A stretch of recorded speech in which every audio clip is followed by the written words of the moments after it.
जैन धर्म भी सनातन हिंदू धर्म ही है। ये तो हमारी पूजा की पद्धतियां अलग हैं। जैन संस्कृति में जो आचार्य ऋषभ देव जी हैं, यही इनके पहले तीर्थंकर हुए। श्रीमद् भागवत में ऋषभ देव जी भगवान के 8वें अवतार हैं। ऋषभ देव जी महाराज के 100 पुत्र थे और ऐसा वर्णन आता है कि पूरे संसार के सम्राट हैं ऋषभ देव।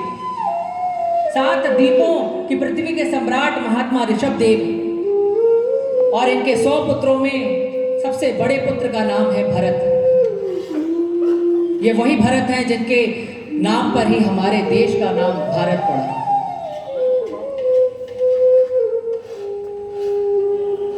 अपने जीवन काल में गृहस्थ जीवन के निर्वाह के पश्चात जब अपने पुत्र को राजगद्दी पर बिठाया और वन की ओर भगवत भजन की ओर चल दिए,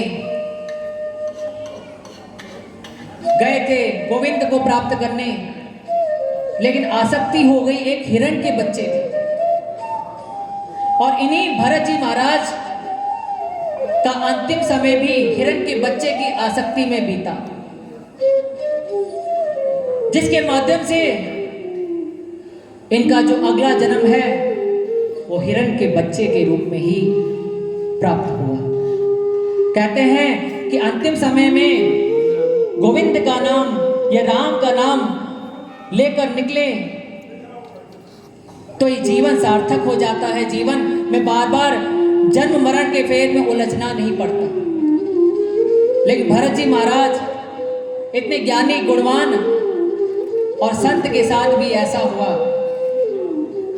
इसके पश्चात अगले जन्म में वो हिरण के बच्चे में जन्म तो लिए, लेकिन उनके जो कर्म थे उनको पूर्व जन्मों का भान था। संतों की संग करते हुए उन्होंने इस जन्म के पश्चात अगला जन्म प्राप्त किया और जड़ भरत के रूप में एक ब्राह्मण के यहां जन्म लिया।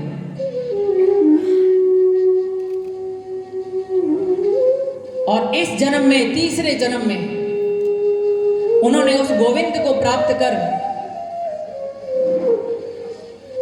भगवान नाम की इस गाथा को आगे बढ़ाया।